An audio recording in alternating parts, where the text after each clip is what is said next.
Good evening and thank you for joining us. I'm Brooke Lennington. And I'm Jace Mills. Was it history or hatred? That's a question some people in Manhattan wanted to know. KSNT News reporter Austin Barnes spent the day digging for answers, and he joins us live in the studio. Brooke, Jace, today was a day like any other at the Manhattan Public Library, but that wasn't the case last night, as a history of the Ku Klux Klan was presented to anyone willing to listen. I thought the only people that would be worried would be Klan members. But that wasn't the case, as Jill Meyers brought what she calls a history lesson on the three phases of the Ku Klux Klan to the Manhattan Public Library. The presentation left some in attendance with questions. Make the parallel of going into a Jewish community and having a Nazi history meeting. That's strange, you know, and that's weird, and we want to know why this is happening. And that's exactly what KSNT News got to the bottom of after a viewer expressed concerns over the gathering.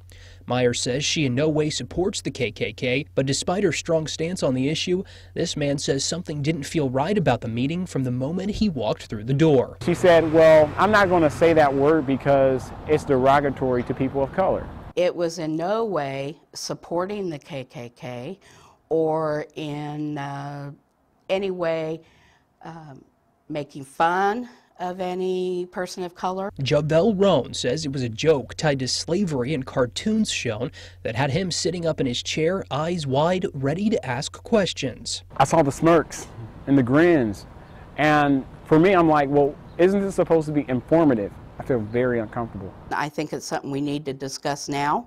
We still are having racial difficulties, and I think people need to hear about that. Black lives do matter. Everyone's life matters. So why did Meyers want to host the meeting in the first place?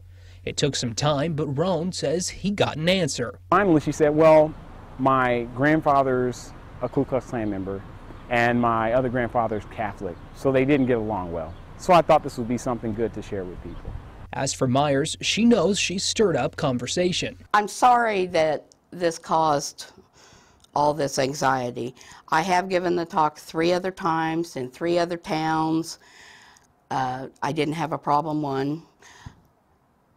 And if it caused this much excitement, maybe that's a good thing, because we all need to be thinking about it. Meyers says she doesn't want the public to lash out at the library over her presentation. The library's director says they take no part in or promote gatherings in their meeting rooms. Now, Meyers tells us the point of her talk was to stress that the KKK is alive and well today. Now, those are her words. As for the library, we got our hands on this copy of their meeting room policy. In short, it states anyone can reserve a room to talk about anything. All right, Austin, thank you for that. Now, does anyone actually have the right to say anything they want whenever they want? Well, we reached out to an expert to talk about free speech and the limits that go along with it. It is protected.